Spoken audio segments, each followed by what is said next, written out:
Aku memergoki suamiku makan malam mewah dengan pelakornya. Saat aku mengajaknya pulang, dia menghinaku di depan umum. Pergi. Kamu tidak berhak mengatur kehidupanku, bentaknya. Aku hanya tersenyum dan pulang. Paginya, saat dia pulang ke rumah, kuncinya sudah tidak berfungsi. Dia menggedor-gedor pintu, sampai tetangga sebelah keluar dan berkata, "Sebelum ceritanya dimulai, silahkan tulis di kolom komentar dari daerah mana saja teman-teman yang menonton cerita ini. Jangan lupa like dan subscribe agar channel ini bisa semakin berkembang dan bisa mempersembahkan cerita yang lebih menarik lagi." Malam itu, udara terasa lebih dingin dari biasanya, atau mungkin hanya perasaan Dila saja yang membuat segalanya terasa beku. Langkahnya pelan di atas trotoar mahal kawasan bisnis. Di depannya, sebuah restoran mewah berpendar cahaya keemasan. Dari balik kaca tebal, Dila bisa melihat pemandangan yang mengkonfirmasi ketakutan terbesarnya selama 6 bulan terakhir. Di sana, di meja terbaik dekat jendela, duduk Fahri, suaminya. Pria yang pagi tadi masih ia siapkan kemejanya, pria yang mencium keningnya dan berkata akan lembur rapat penting. Fahri tidak tampak seperti orang lembur.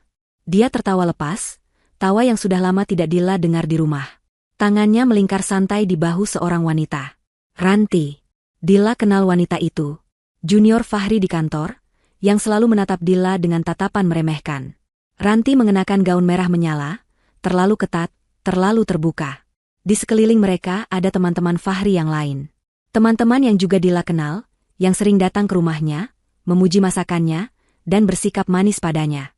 Malam ini, mereka semua tertawa bersama, seolah merayakan sesuatu. Merayakan kehancuran rumah tangganya. Dada Dila terasa sesak.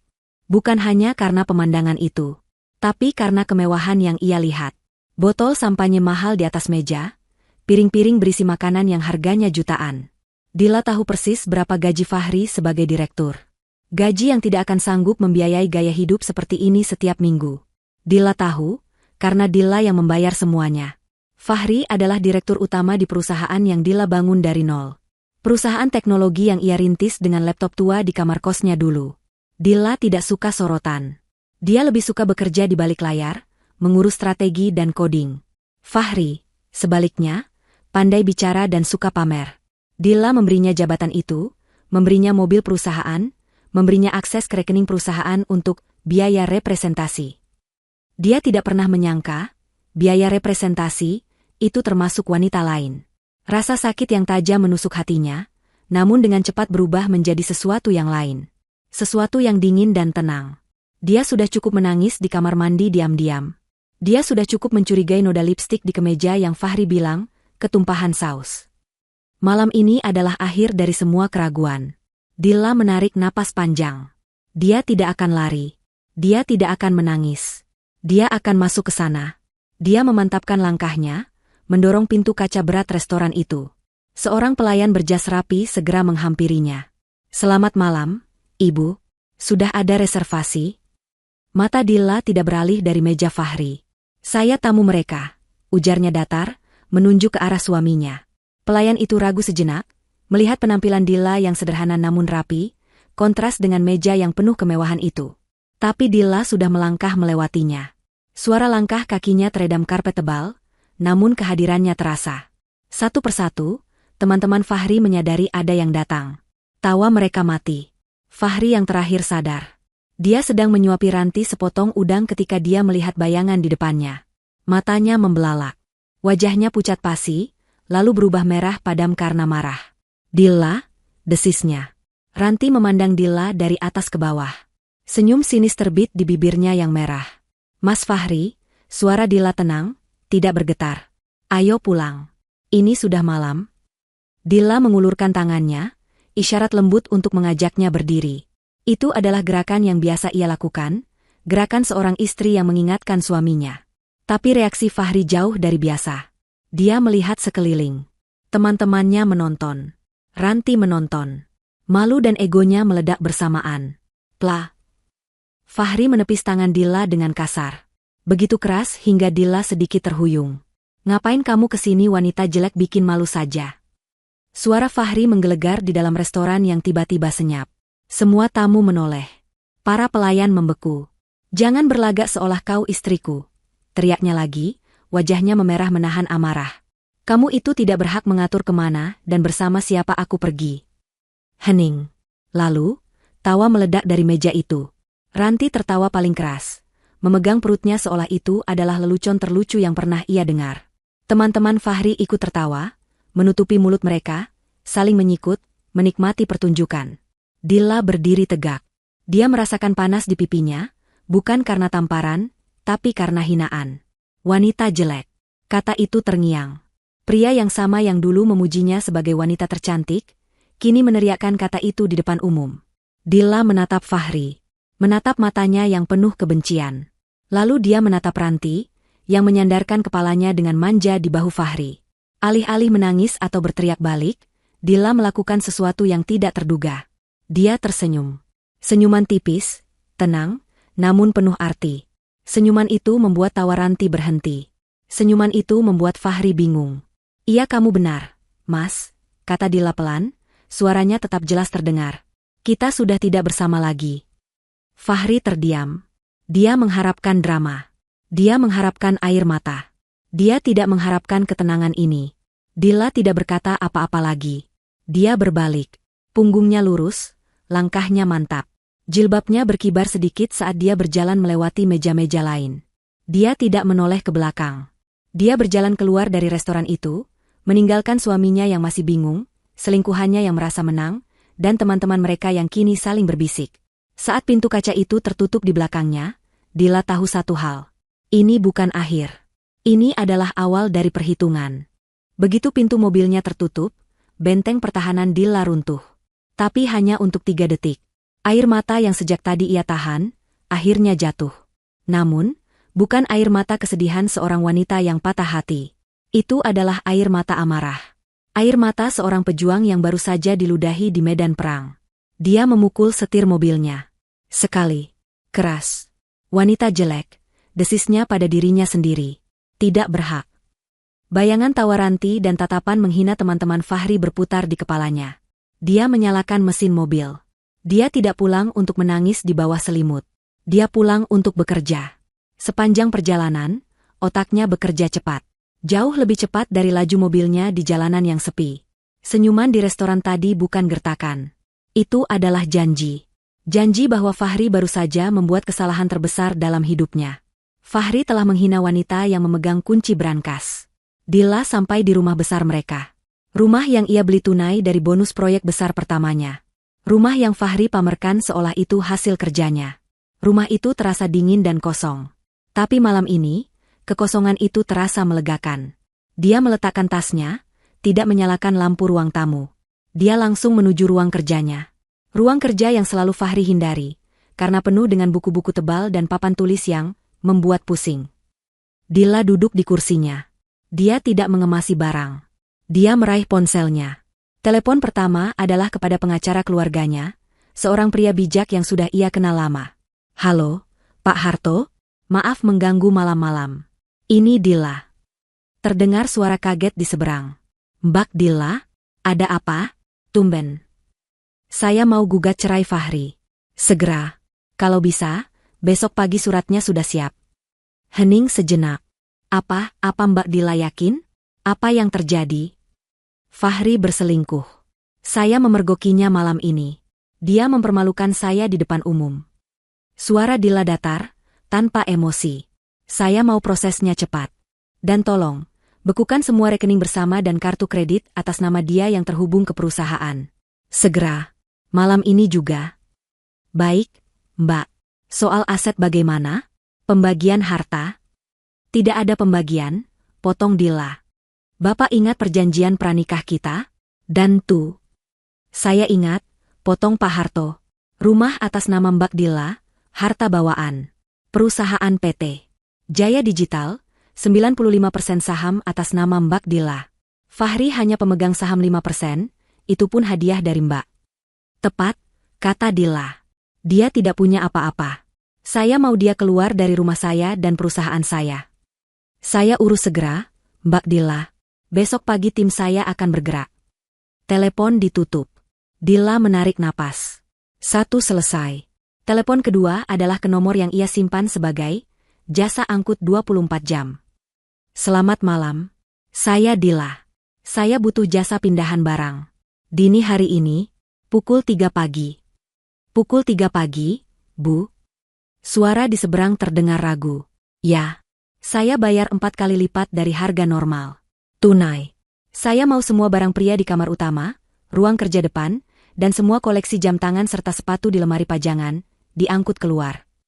Suara itu langsung bersemangat. Siap, Bu. Alamat lengkapnya? Dila memberikan alamatnya. Saya mau semua barang itu dibawa ke Panti Asuhan Harapan Bunda di Jalan Merdeka. Catat sebagai sumbangan dari hamba Allah. Jangan sampai ada yang tertinggal. Baik, Bu. Pukul 3 kami tiba. Telepon dituta. 2 selesai. Telepon ketiga adalah ke tukang kunci langganannya. Mas Tono, ini Dila. Bisa datang ke rumah?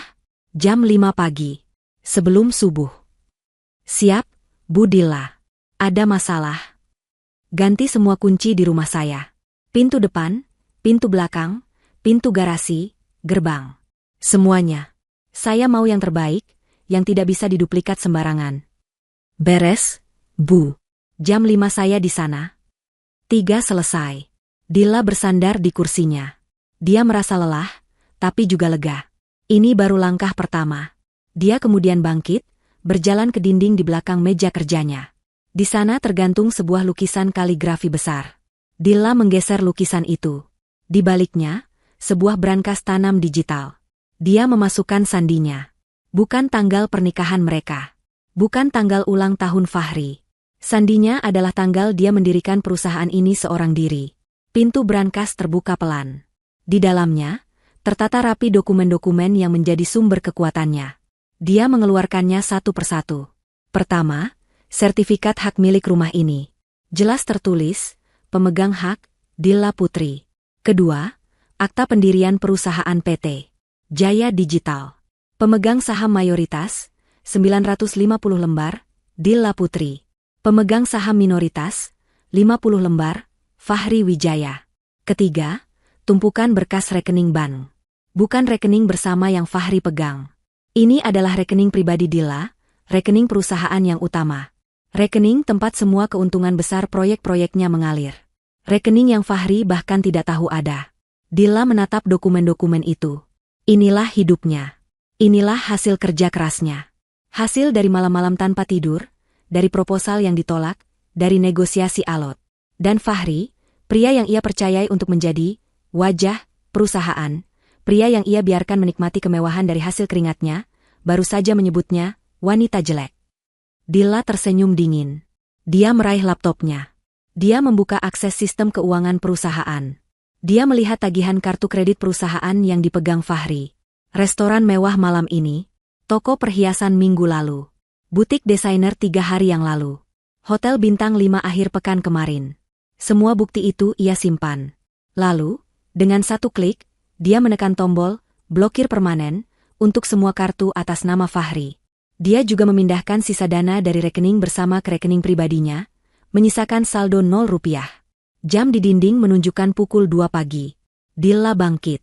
Dia pergi ke kamar utama. Dia membuka lemari pakaian raksasa. Di sisi kiri, pakaiannya.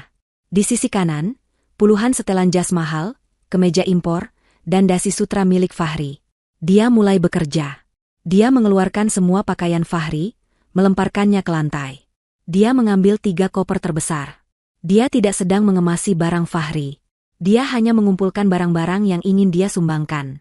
Dia teringat tetangganya, Bu RT, yang selalu ingin tahu. Bu RT pasti akan bangun mendengar suara truk pindahan jam 3 pagi. Dila tersenyum. Itu lebih baik. Biarkan ada saksi. Saat jam dinding berdentang 3 kali, Dila mendengar suara truk besar berhenti di depan gerbangnya. Waktunya bersih-bersih sampah. Jam di ruang kerja Dila menunjukkan pukul 2.55 pagi. Dia berdiri di dekat jendela, memandang ke jalanan yang gelap dan sepi. Jantungnya berdebar sedikit, bukan karena takut, tapi karena antisipasi. Tepat pukul 3, seperti jarum jam, 2 lampu truk besar berbelok di tikungan jalan, cahayanya menembus kegelapan. Mereka tiba. 2 truk box besar dan 1 mobil van berhenti tepat di depan gerbang rumahnya. Dila menekan tombol pembuka gerbang otomatis dari ruang kerjanya. Gerbang itu bergeser tanpa suara. Seorang pria tegap berjaket tim turun dari van dan menghampiri pintu depan. Dilla sudah menunggunya. Ibu Dilla? Kami dari Angkut 24 Jam. Sapa pria itu, namanya Tarno, sang mandor. Selamat pagi, Mas Tarno. Terima kasih sudah datang cepat, kata Dilla tenang. Dia mengenakan gamis rumahan sederhana dan jilbab instan yang praktis. Mohon maaf jam kerjanya tidak biasa. Siap, Ibu. Sesuai kesepakatan, kami bawa 10 orang. Mau mulai dari mana? Tarno dan timnya terlihat profesional. Mereka sudah biasa menangani pindahan aneh di jam-jam mustahil. Kita mulai dari kamar utama di lantai 2. Semua pakaian pria. Semua sepatu pria di rak kaca. Semua jam tangan di laci pajangan. Lalu ke ruang kerja di depan. Angkut semua yang ada di ruangan itu, kecuali perabot tanam. Meja, kursi, komputer, koleksi miniatur, semuanya. Terakhir, di garasi, ada 1 set stick golf dan 2 sepeda gunung. Itu juga diangkut. Dilla menyerahkan beberapa lembar uang tunai ratusan ribu kepada Tarno. Ini uang muka seperti yang dijanjikan. Sisanya setelah selesai. Saya minta cepat, rapi, dan jangan sampai ada barang saya, barang wanita, yang tergores. Mata Tarno berbinar melihat jumlah uang itu. Siap, laksanakan, Bu. Cepat dan senyap. Ayo, teman-teman, gerak. Tim itu langsung bergerak seperti semut. Mereka masuk berbaris, membawa kotak-kotak lipat dan pembungkus. Dilla menunjuk, ini kamar utamanya. Dia membuka pintu kamar yang baru beberapa jam lalu ia tinggalkan. Dia membuka lemari pakaian raksasa di sisi kanan. Sisi Fahri. Semua ini, jas, kemeja, celana, ikat pinggang. Masukkan kotak. Tim itu bekerja efisien. Dalam hitungan menit, deretan jas Armani, Degna, dan Hugo Boss milik Fahri sudah terlipat rapi di dalam kotak. Kemeja-kemeja sutra yang harganya jutaan per helai bernasib sama. Dilla lalu menunjuk ke rak sepatu kaca. Semua sepatu pria di sini. Dari sepatu Keds koleksi sampai sepatu pantofel kulit. Satu persatu, sepatu-sepatu yang selalu Fahri poles dan banggakan itu, Prada, Gucci, Ferragamo, dimasukkan ke kotak. Berikutnya, laci pajangan. Di dalamnya, berderet koleksi jam tangan Fahri. Rolex, Patek Philippe, Tag Heuer. Fahri selalu bilang itu adalah investasi. Ini juga diangkut. Mas, hati-hati, tapi masukkan kotak saja semua, ujar Dilla datar. Mandor itu sedikit ragu. Bu, ini jam tangan mahal sekali. Yakin, Bu? Saya yakin. Barang-barang ini mau disumbangkan. Jadi tolong segera dibungkus. Wajah Tarno dan anak buahnya terperangah. Tapi mereka tidak bertanya lagi. Mereka dibayar untuk mengangkut, bukan untuk bertanya. Mereka membungkus laci pajangan itu utuh dengan isinya. Dilla lalu membawa mereka ke ruang kerja Fahri. Ruangan ini adalah gua, suaminya. Penuh dengan mainan mahal. Komputer gaming spek dewa, 3 monitor besar, kursi pijat gaming, dan rak-rak penuh miniatur robot edisi terbatas. Semua di ruangan ini. Meja, kursi, komputer, dan semua pajangan itu. Bawa semua. Siap, Bu. Selama 1 jam berikutnya, rumah itu dipenuhi suara langkah kaki teredam dan selotip yang ditarik. Dilla duduk di ruang tamu, meminum teh herbalnya. Dia mendengarkan suara barang-barang suaminya diangkut keluar dari hidupnya. Rasanya damai. Benar saja, sekitar pukul 3:30, keributan itu membangunkan tetangga. Lampu di rumah sebelah menyala. Bu RT, ketua RT setempat yang terkenal selalu ingin tahu, keluar ke terasnya. Dia mengenakan daster dan jilbab tidur, matanya menyipit melihat aktivitas subuh hari di rumah Dilla.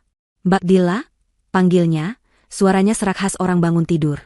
Dilla keluar ke teras, menghampiri pagar pembatas. Ibu RT.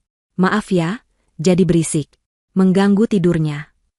Mata Bu RT membelalak melihat orang-orang menggotong kursi gaming mahal keluar dari pintu. Mbak Dilla, ini ada apa? Subuh-subuh begini kok kayak orang pindahan? Mbak Dilla mau pindah? Dilla tersenyum tipis.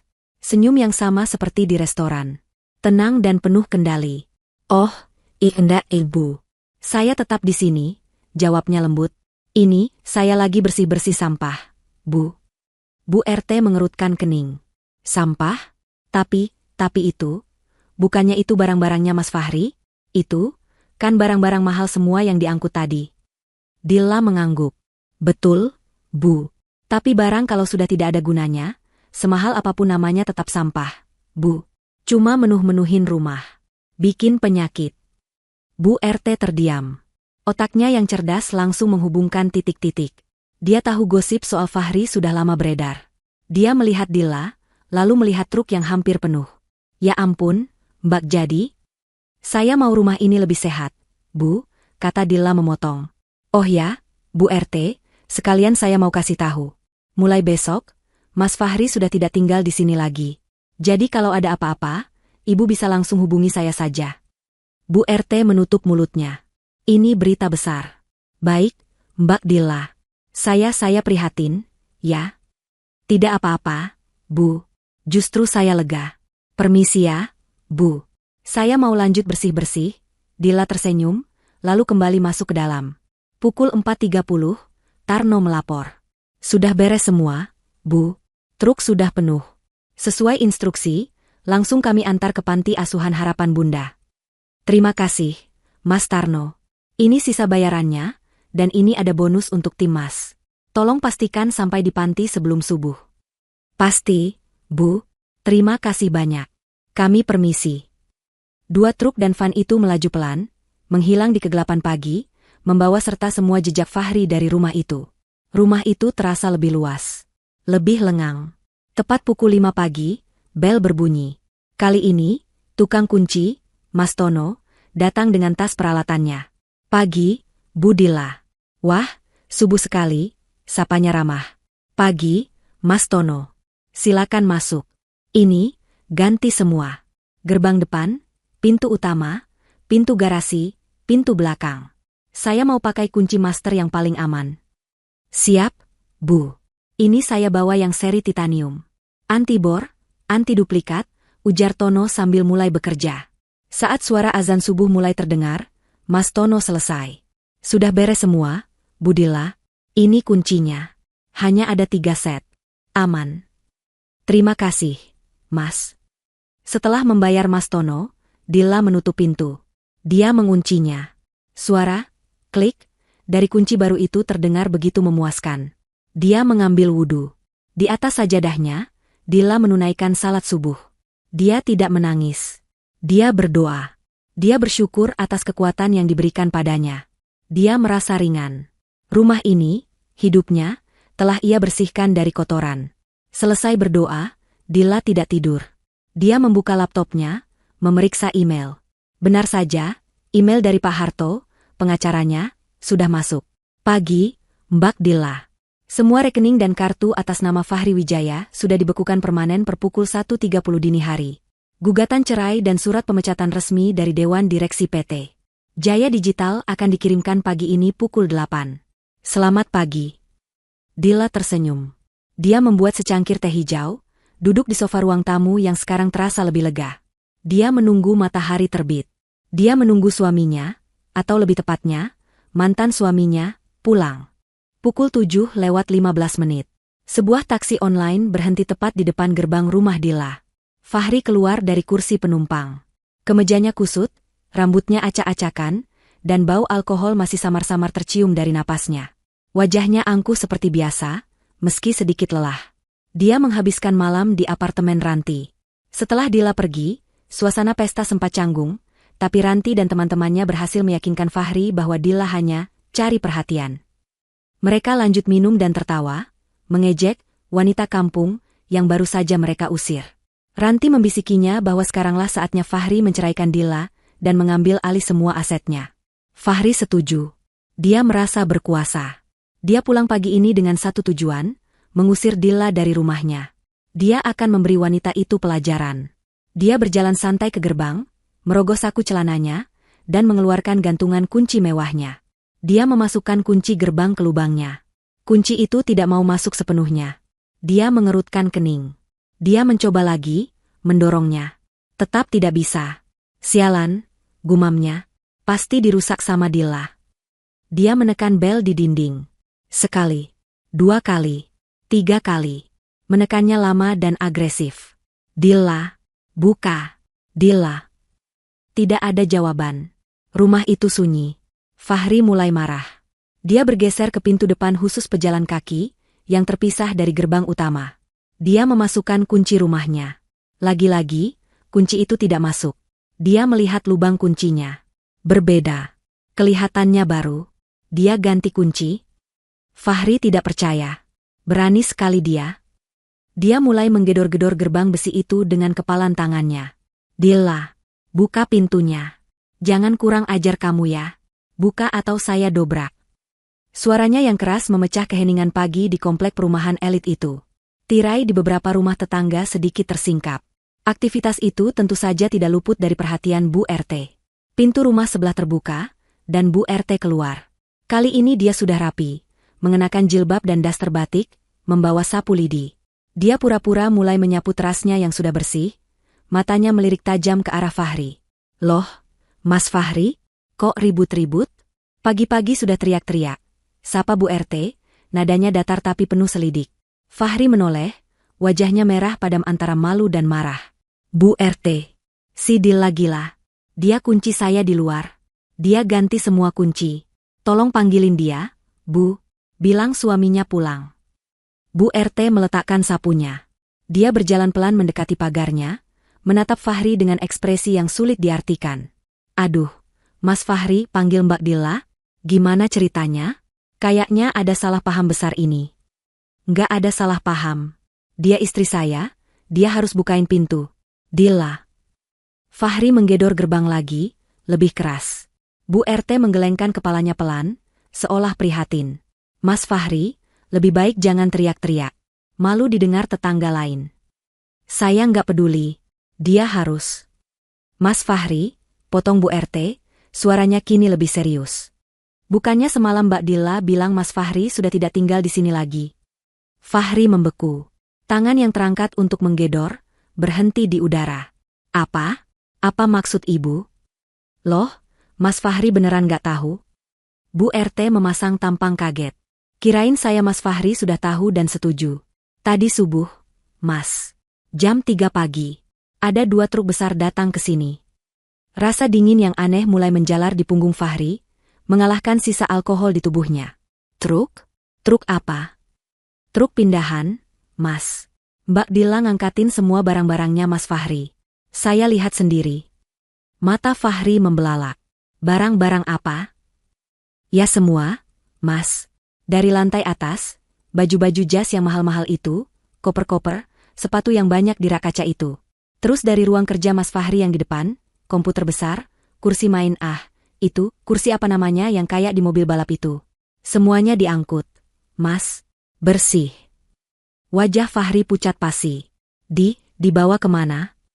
Bu RT tampak berpikir. Nah, itu dia.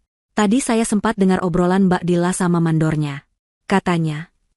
Bu RT mendekatkan wajahnya ke pagar, disumbangkan ke panti asuhan, Mas. Panti asuhan Harapan Bunda. Apa? Disumbangkan? Fahri berteriak, suaranya pecah. Gila, wanita gila. Itu barang-barang saya. Itu koleksi saya. Harganya miliaran. Mbak Dila sih bilangnya, bersih-bersih sampah. Mas, sahut Bu RT polos, menambahkan minyak ke api. Fahri gemetar. Dia tidak bisa memproses ini. Dila istrinya yang pendiam, yang selalu menunduk, yang jilbabnya kuno, yang dia sebut wanita jelek melakukan ini, dia nggak berhak. Raung Fahri, kini panik. Ini rumah saya. Ini rumah saya juga. Saya akan panggil polisi. Dia mencuri barang saya. Dia merogoh sakunya, mencari ponselnya. Dia akan menghancurkan Dila. Mas. Tunggu dulu, Bu RT menahannya.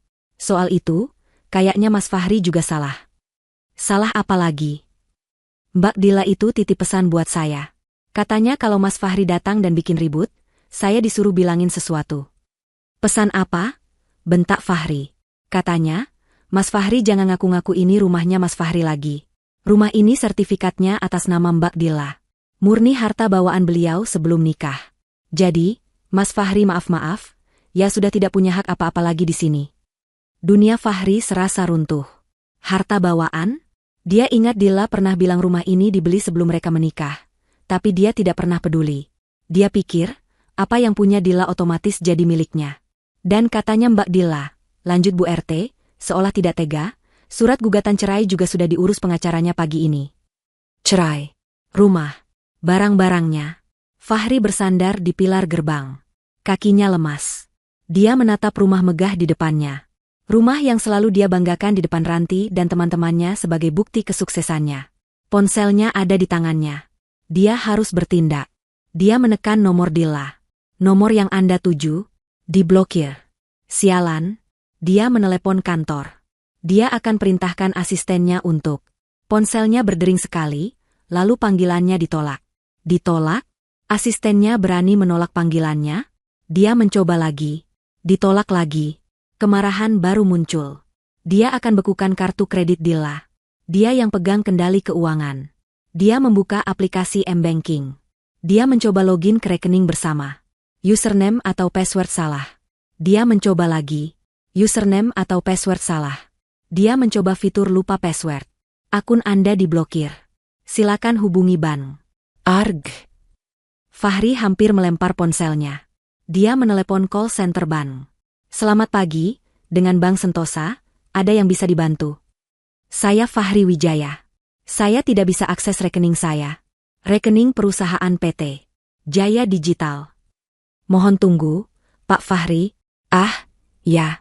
Maaf, Pak. Menurut data kami, akses Bapak sebagai direktur telah dicabut pagi ini pukul 1.35 oleh pemegang saham utama. Apa? Siapa pemegang saham utama? Saya direkturnya. Maaf, Pak. Pemegang saham utama dan pemilik rekening adalah Ibu Dila Putri. Beliau juga telah membekukan semua kartu kredit tambahan atas nama Bapak Fahri Wijaya. Fahri menutup telepon. Napasnya terengah-engah. Dibekukan. Dicabut. Disumbangkan. Dikunci. Diceraikan. Semua dalam kurang dari 12 jam. Dia menatap Bu RT, yang masih menatapnya dengan iba palsu.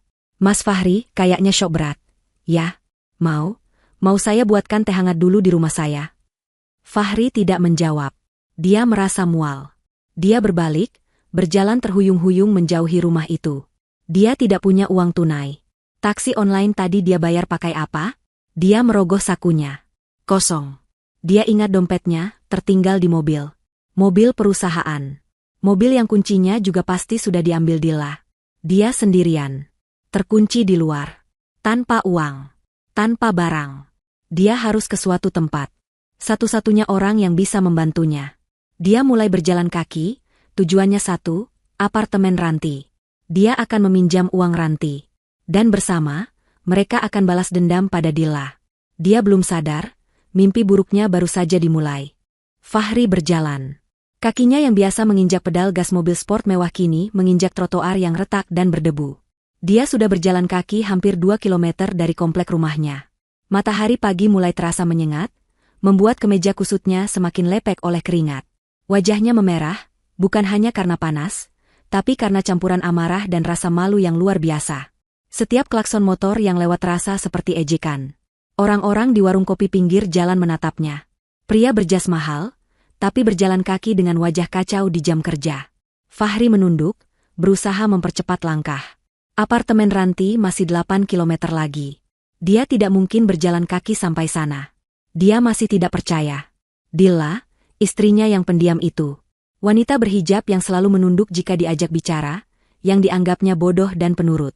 Wanita itu baru saja menghancurkan hidupnya dalam satu malam. Gila. Benar-benar gila, gumam Fahri pada dirinya sendiri. Tangannya terkepal. Awas kamu, Dila. Awas kamu. Kamu pikir saya akan diam saja? Kamu akan bayar semua ini. Saya akan tuntut kamu. Saya akan pastikan kamu membusuk di penjara karena mencuri barang-barang saya. Dia masih hidup dalam penyangkalan. Dia masih merasa bahwa dialah yang berkuasa. Bahwa ini hanya rintangan kecil. Yang dia butuhkan sekarang hanyalah sampai ke tempat Ranti. Ranti akan menenangkannya. Ranti yang cantik dan modern itu akan tertawa bersamanya, mengejek Dila yang kampungan. Lalu mereka akan menyusun rencana. Ranti pasti punya uang. Dia bisa memakai uang Ranti dulu untuk menyewa pengacara terbaik. Fahri berhenti di persimpangan jalan yang ramai. Dia butuh tumpangan. Dia merogoh sakunya, mencari ponsel. Dia membuka aplikasi taksi online. Dia memesan taksi ke alamat apartemen Ranti. Aplikasi meminta metode pembayaran. Tentu saja, kartu kredit utamanya. Dia menekan tombol, pesan. Ponselnya memproses sejenak. Lalu muncul notifikasi merah, metode pembayaran ditolak. Silakan perbarui info pembayaran Anda. Fahri tertegun. Ditolak? Sialan. Dia ingat, Dilla sudah memblokirnya. Tentu saja. Dia mencoba kartu kredit kedua. Ditolak. Kartu debit dari rekening bersama. Ditolak. Semua kartunya terhubung ke rekening perusahaan atau rekening bersama yang kini dikuasai penuh oleh Dilla.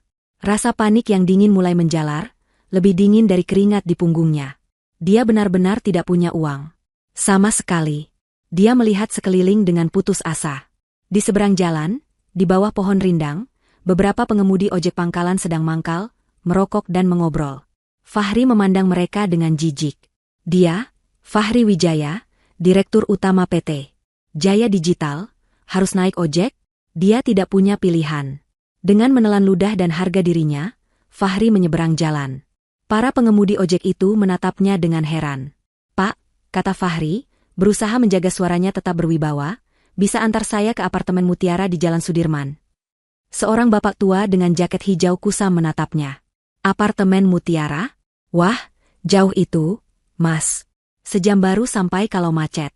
200.000, Mas." Fahri terkejut. 200.000? Mahal sekali. "Ya jauh, Mas. Lagi pula Masnya pakai jas begini. Pasti orang berduit. Ayo, mau endak i?" Fahri menggertakkan giginya. "Masalahnya, dompet saya tertinggal. Di mobil. Mobil saya di rumah, dan saya terkunci di luar." Dia benci harus menjelaskan ini. Para pengemudi ojek itu saling pandang. Senyum sinis muncul di bibir mereka. "Wah, Mas. Alasan klasik itu," kata si bapak tua tadi. "Dompet ketinggalan. Nanti sampai sana, Masnya kabur. Saya yang rugi bensin." Endak bisa, Mas. Bayar di sini dulu." "Saya tidak bohong," bentak Fahri. "Saya ini direktur. Saya akan bayar. Saya ambil uang di apartemen pacar saya." "Direktur kok enggak pegang duit?" sahut pengemudi lain, lalu tertawa. Fahri benar-benar putus asa. Dia harus sampai ke tempat Ranti. Dia melihat ke pergelangan tangannya. Jam tangan. Satu-satunya barang berharga yang tersisa padanya. Rolex Daytona yang ia pakai semalam. Hadiah dari Dilla saat ulang tahun perusahaan, yang ironisnya dibeli Dilla dari rekening pribadinya. Fahri selalu menganggap itu dari uang perusahaan.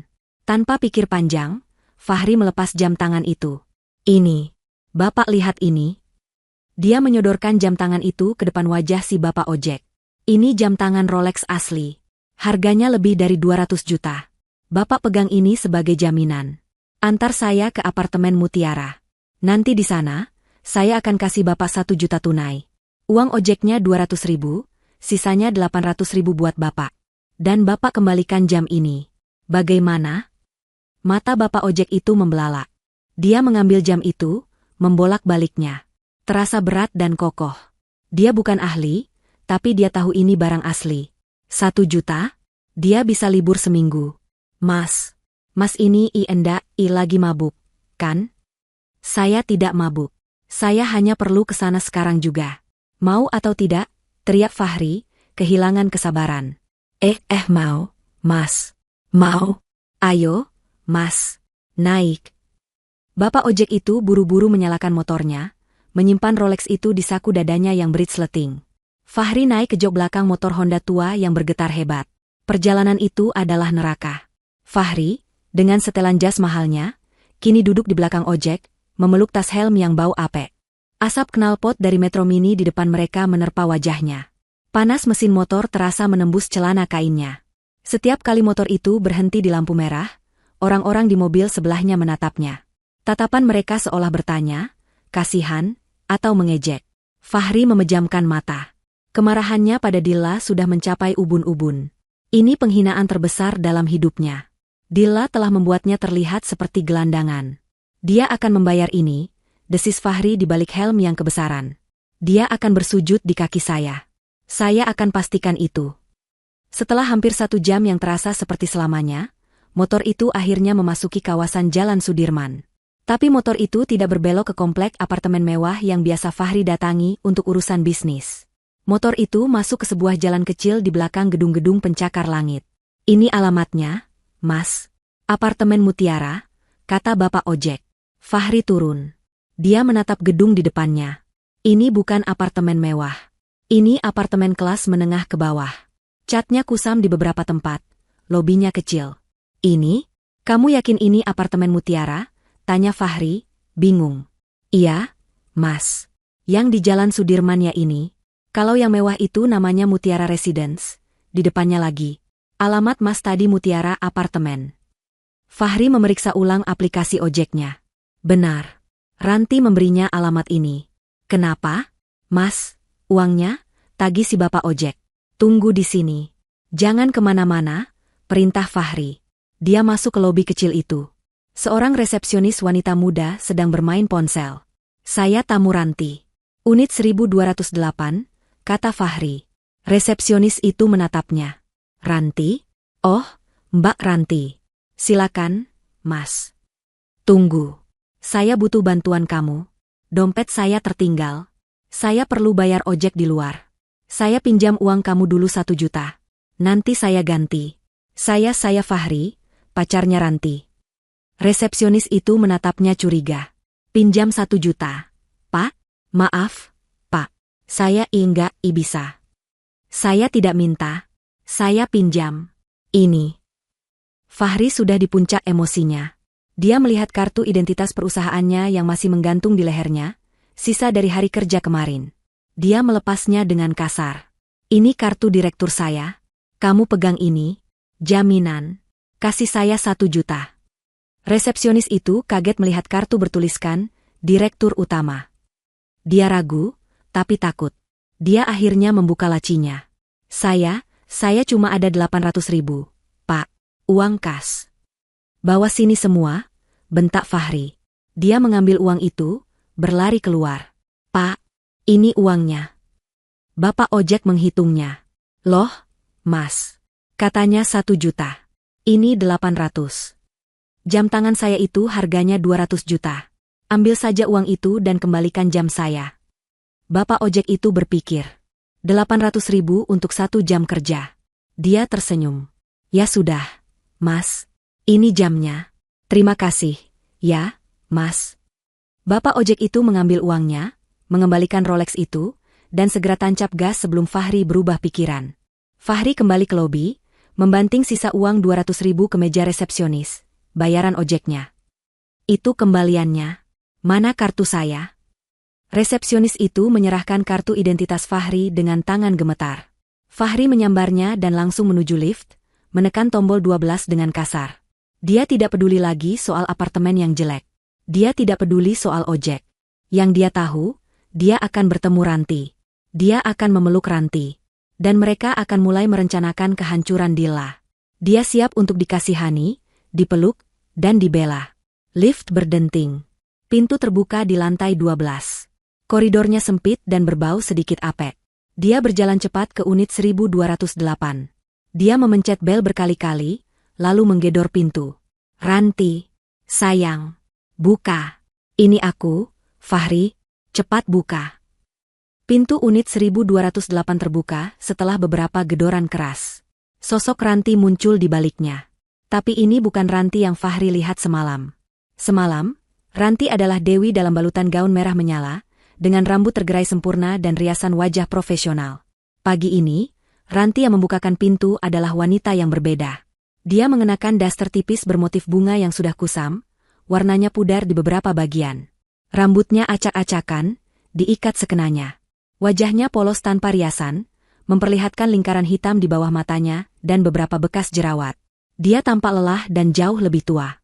Sayang, seru Ranti, suaranya terdengar kaget dan manja seperti dibuat-buat. Ya ampun, kok pagi-pagi banget kesini? Kamu, kok kucel banget?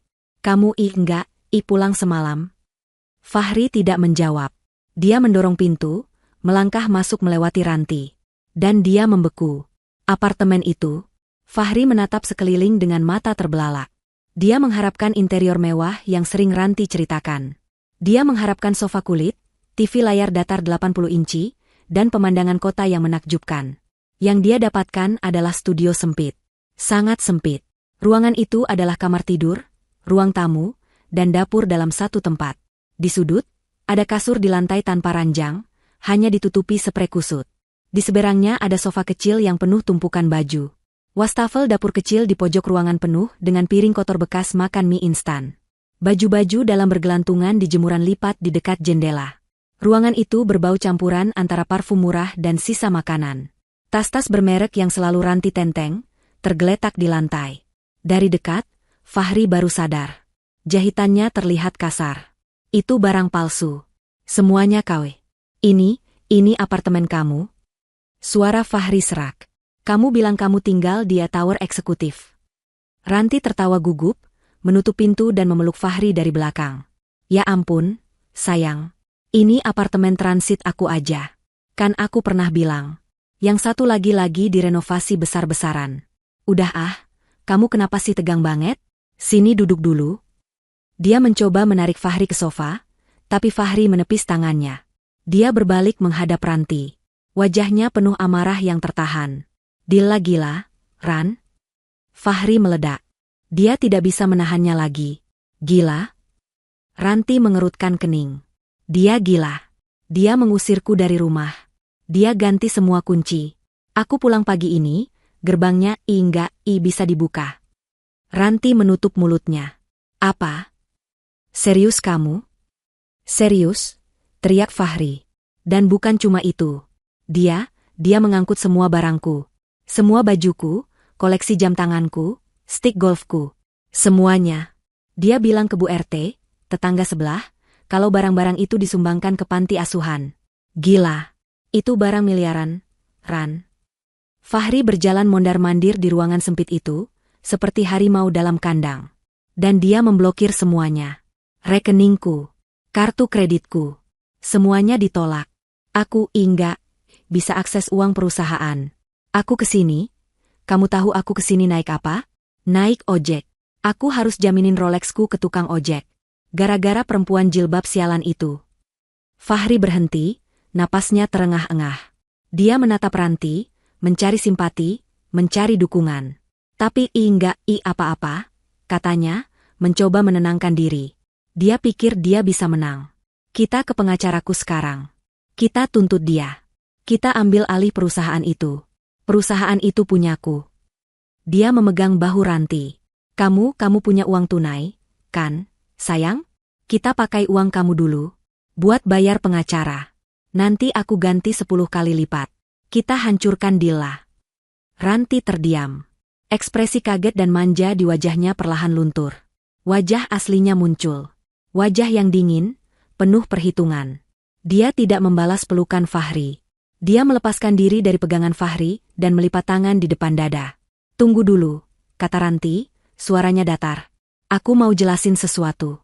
Jadi, maksud kamu sekarang enggak punya uang? Sama sekali? 0 rupiah? Fahri bingung melihat perubahan sikap Ranti. Ya untuk sementara. Kan aku bilang, Dilla blokir semuanya. Tapi itu perusahaan aku. Kita bisa. Hah? Ranti tertawa. Tapi itu bukan tawa merdu yang biasa dia dengar. Itu tawa sinis dan mengejek. Tawa yang sama seperti di restoran semalam, tapi kali ini ditujukan padanya. Perusahaan kamu? Fahri, kamu itu bodoh, atau cuma pura-pura bodoh? Jantung Fahri serasa berhenti berdetak. Apa maksud kamu, Ranti? Kamu pikir aku enggak tahu? Ranti menunjuk wajah Fahri. Aku ini junior kamu di kantor, tapi aku enggak sebodoh yang kamu kira. Aku tahu perusahaan itu punya siapa. Aku tahu PT Jaya Digital itu 95% sahamnya atas nama Dilla Putri, istri kamu. Fahri mundur selangkah. Kamu tahu? Tentu saja aku tahu, bentak Ranti. Aku tahu rumah yang kamu tinggali itu sertifikatnya atas nama dia. Aku tahu mobil sport yang kamu pamerin itu aset perusahaan yang dibeli pakai uang dia. Aku tahu kamu itu cuma direktur boneka yang digaji.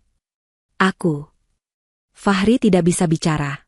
Aku pacaran sama kamu itu karena aku pikir kamu pintar. Lanjut Ranti, suaranya makin tinggi. Aku pikir kamu, sebagai suami dan direktur, punya rencana buat ambil alih semuanya pelan-pelan. Aku pikir kamu punya kartu truf buat ngelawan istrimu. Aku dukung kamu, aku manasin kamu biar cepat cerai sama dia, biar kita bisa kuasai semuanya. Ranti menunjuk ke sekeliling ruangan sempit itu. Kamu pikir aku mau hidup kayak gini selamanya? Tinggal di studio sempit? Pakai barang KW? Aku pacaran sama kamu itu biar hidup enak, Fahri. Biar bisa makan di restoran mahal tiap malam. Biar bisa beli tas asli. Biar bisa jadi nyonya Fahri Wijaya yang kaya raya. Matanya menatap Fahri dengan jijik. Kalau kamu sekarang miskin, kalau kamu enggak punya apa-apa, kalau kamu diusir dari rumah dan enggak punya sepeser pun uang, terus buat apa aku sama kamu? Kata-kata itu menghantam Fahri seperti tamparan. Lebih keras dari tamparan Dilla yang tidak pernah terjadi. Lebih hina dari teriakan wanita jelek yang dia lontarkan. Ranti, kamu enggak serius, kan? Suara Fahri bergetar. Kamu bilang kamu cinta sama aku. Kamu bilang Dilla itu penghalang kita. Cinta? Ranti tertawa lagi. Cinta enggak bisa bayar cicilan apartemen ini, Fahri. Cinta enggak bisa beli skincare. Bangun, kamu itu cuma alat. Dan sekarang, alatnya rusak. Enggak berguna lagi. Fahri menatap wanita di depannya. Wanita yang ia bela mati-matian. Wanita yang membuatnya menghina istrinya sendiri. Kamu memanfaatkan aku, desis Fahri. Dan kamu memanfaatkan istrimu, balas Ranti cepat. Kita ini sama saja, Fahri. Bedanya, aku lebih pintar. Aku tahu kapan harus berhenti. Ranti berjalan ke pintu, membukanya lebar-lebar. Sekarang, keluar. Apa? Keluar? Pergi dari sini. Aku enggak mau lihat wajah kamu lagi. Kamu itu pembawa sial. Ranti, tunggu. Fahri panik. Aku enggak punya tempat lain. Aku enggak punya siapa-siapa. Itu bukan urusan aku, teriak Ranti. Cari aja istri jelek kamu itu. Sana, minta maaf sama dia. Mungkin dia mau terima pengemis kayak kamu. Ranti, tolong. Pergi. Ranti mendorong Fahri dengan kuat. Fahri yang sedang kalut, terdorong mundur hingga keluar ke koridor. Brak. Pintu unit 1208 dibanting tepat di depan wajahnya. Suara kunci diputar dari dalam terdengar jelas. Fahri berdiri tertegun di koridor yang sempit dan berbau apek itu. Sendirian. Dihina di restoran. Diusir dari rumah. Dan sekarang, ditendang oleh wanita yang ia puja. Dia benar-benar berada di titik nol. Dia bersandar di dinding. Kakinya lemas. Dia telah kehilangan segalanya. Rumah, pekerjaan, harta, istri, dan selingkuhan. Semuanya dalam kurang dari 14 jam. Saat dia sedang terpuruk dalam kehancuran, ponsel di sakunya bergetar. Dia mengeluarkannya dengan tangan gemetar. Sebuah notifikasi email baru. Pengirim, HRD PT. Jaya Digital Subjek. Surat resmi, pemutusan hubungan kerja, PHK, tidak hormat, Saudara Fahri Wijaya. Dia membukanya. Surat itu singkat dan brutal. Mengacu pada rapat Dewan Pemegang Saham, Dilla, pagi ini, berdasarkan bukti penyelewengan dana perusahaan untuk kepentingan pribadi dan pelanggaran etika berat, perselingkuhan dengan Ranti, yang juga disebut dalam email itu, maka terhitung sejak detik ini, dia resmi dipecat. Di paragraf terakhir, tertulis bahwa perusahaan akan menempuh jalur hukum untuk menuntut kembali semua kerugian yang telah ia timbulkan. Ponsel itu terlepas dari genggamannya, jatuh ke lantai koridor dengan suara pelan. Fahri Wijaya telah hancur. Benar-benar hancur. Fahri terduduk lemas di lantai koridor apartemen yang berbau apek. Ponselnya tergeletak di sampingnya, layarnya masih menyala, menampilkan email pemecatan itu. Kata-kata, dipecat tidak hormat, penyelewengan dana, dan jalur hukum, berputar-putar di kepalanya. Pintu unit 1208 di depannya tetap tertutup rapat. Terdengar samar-samar suara Ranti di dalam, sedang menelepon seseorang, nadanya panik. Bukan aku, pikirnya. Ini tidak mungkin terjadi padaku. Fahri Wijaya. Direktur utama. Pria yang fotonya ada di majalah bisnis. Pria yang selalu memimpin rapat, yang suaranya membuat manajer gemetar. Disingkirkan? Oleh Dilla? Wanita yang selama ini ia anggap sebagai bayangan? Tidak. Ini pasti kesalahan. Ini hanya gertakan. Kemarahan yang baru, yang lebih dalam dari sekadar emosi, mulai membara. Ini bukan lagi soal uang atau rumah. Ini soal harga diri. Ini soal kekuasaan. Dilla bisa saja mengambil rumah dan uang, tapi dia tidak bisa mengambil posisinya. Dia tidak bisa mengambil perusahaan yang dia pimpin. Fahri bangkit. Dia mengambil ponselnya. Dia harus ke kantor. Para karyawan di sana. Mereka semua menghormatinya. Mereka semua takut padanya. Mereka tidak akan mendengarkan Dilla, si pemilik Absah yang tidak pernah muncul. Mereka akan mendengarkannya, sang pemimpin di lapangan. Dia akan masuk ke sana, mengadakan rapat darurat, dan membatalkan semua keputusan gila Dilla. Dia akan bilang Dilla sedang tidak stabil secara emosional. Ya, itu rencananya. Dia akan membalikkan keadaan. Tapi bagaimana cara ke sana? Dia menepuk sakunya. Kosong. Dia ingat resepsionis tadi. Tidak, dia tidak akan meminjam lagi. Dia menatap pergelangan tangannya. Jam tangan Rolex Daytona itu. Satu-satunya aset yang tersisa.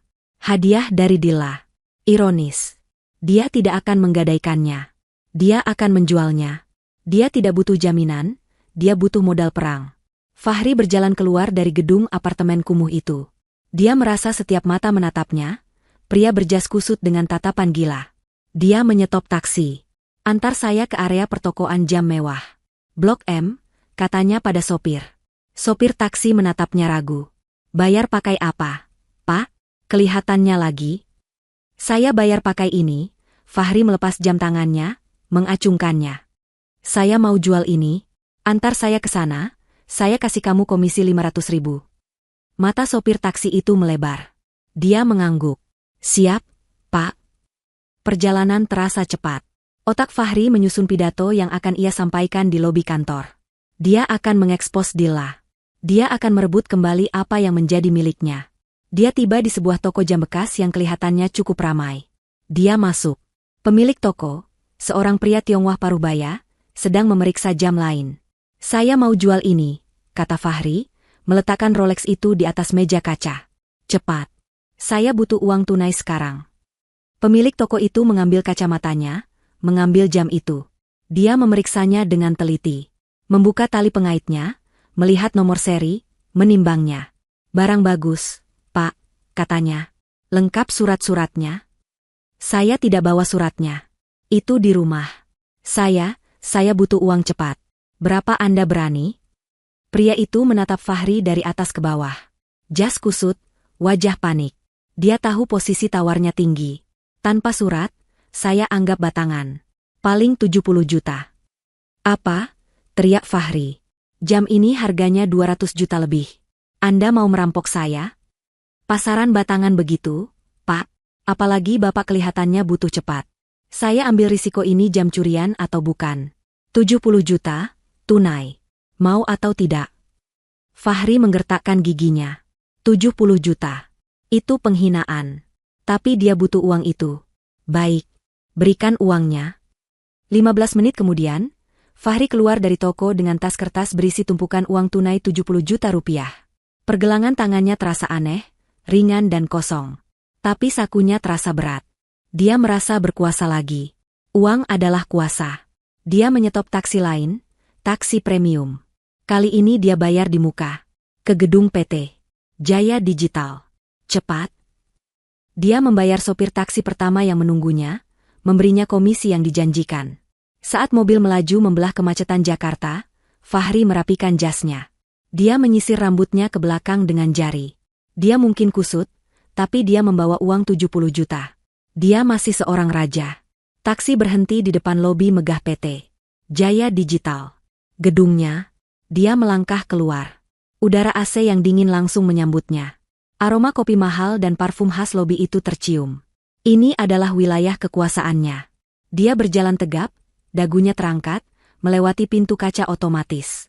Beberapa karyawan junior yang baru datang menunduk takut padanya. Seperti biasa. Bagus. Auranya masih ada. Dia berjalan lurus menuju barisan lift eksekutif. Dia mengeluarkan kartu aksesnya dari dompet yang ada di saku jasnya, yang untungnya tidak ikut rangkut truk sumbangan. Dia menempelkan kartunya ke sensor lift. BIP. Lampu merah menyala. Di layar kecil tertulis, akses ditolak. Fahri terdiam. Dia mencoba lagi. BIP. Merah. Akses detail. Ada masalah dengan sistem. Gumamnya. Dia berbalik, berjalan ke meja resepsionis dengan langkah marah. Rina, kenapa kartu akses saya tidak berfungsi? Sistemnya sedang down. Rina, resepsionis yang biasanya selalu tersenyum manis padanya, kini terlihat pucat dan gugup. Dia tidak berani menatap mata Fahri. Selamat siang, Pak Fahri. Itu bukan, Pak. Sistemnya tidak down. Lalu kenapa? Reset kartu saya. Sekarang. Maaf, Pak, kami tidak bisa. Fahri. Sebuah suara tenang namun tegas memanggilnya dari belakang. Fahri berbalik. Itu Pak Satrio, kepala keamanan gedung. Pria tegap yang selalu membungkuk dalam-dalam setiap kali Fahri lewat. Hari ini, dia berdiri tegak. Dua petugas keamanan lain yang berbadan lebih besar berdiri di belakangnya. Pak Satrio, bagus kamu di sini. Kartu saya tidak berfungsi. Anak buah kamu di meja depan ini tidak becus. Bentak Fahri. Pak Satrio menggeleng pelan. Maaf, Pak Fahri. Kartu Bapak memang sudah tidak berfungsi. Sesuai email dari HRD yang kami terima pagi ini pukul 8, akses Bapak untuk seluruh fasilitas perusahaan telah dicabut permanen. Darah Fahri mendidih. Dicabut? Siapa yang berani mencabut akses saya? Saya direktur utama di sini. Saya yang bayar gaji kalian. Perintah langsung dari pemilik perusahaan. Pak, kata Pak Satrio, suaranya tetap datar. Pemilik? Dilla? Dia di sini? Fahri tertawa sinis. Wanita itu mana ngerti urusan kantor. Dia pikir ini rumah tangga? Panggil kepala HRD. Suruh dia turun sekarang juga. Kepala HRD sedang rapat, Pak. Dengan pemilik perusahaan. Bagus, seru Fahri. Biar Dilla turun sendiri ke sini. Biar dia lihat siapa yang sebenarnya berkuasa di... Ting. Suara lift eksekutif di belakang mereka berdenting. Pintu lift yang terbuat dari baja tahan karat itu terbuka tanpa suara. Fahri berbalik, siap melontarkan amarahnya. Dan dia membeku. Yang keluar dari lift bukan Dilla yang ia kenal. Bukan Dilla yang memakai daster atau gamis bunga-bunga sederhana. Bukan Dilla yang selalu menunduk dengan jilbab kuno yang ia ejek. Wanita yang melangkah keluar itu memancarkan aura kekuasaan. Dilla mengenakan setelan modest profesional berwarna biru navy yang elegan. Potongannya tajam dan pas di badan. Jilbab sifon yang serasi melilit kepalanya dengan gaya modern dan rapi. Riasan wajahnya tipis namun tegas. Dia terlihat cantik, berwibawa, asing. Di sampingnya, berjalan Pak Harto, sang pengacara keluarga. Di belakangnya, dua direktur divisi, Pak Heru dan Pak Anton, yang selama ini selalu menjilat Fahri, kini berjalan mengekori Dilla seperti ajudan, membawa map dan tablet. Seluruh lobi terdiam. Karyawan yang berlalu lalang berhenti, menatap pemandangan itu. Fahri tertegun.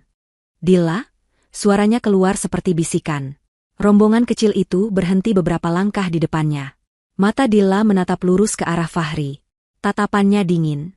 Tidak ada cinta, tidak ada benci, tidak ada kesedihan.